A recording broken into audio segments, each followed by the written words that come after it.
The service module full warning means the module has reached its collection capacity. Stop the printer safely, then open the service module access area.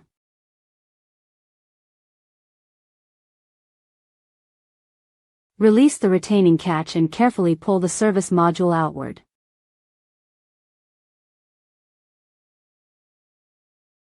Remove the full module and keep it level to prevent liquid from spilling.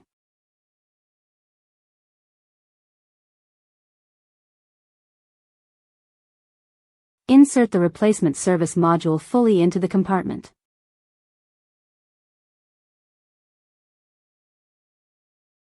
Secure the module, close the compartment, and confirm that the warning clears.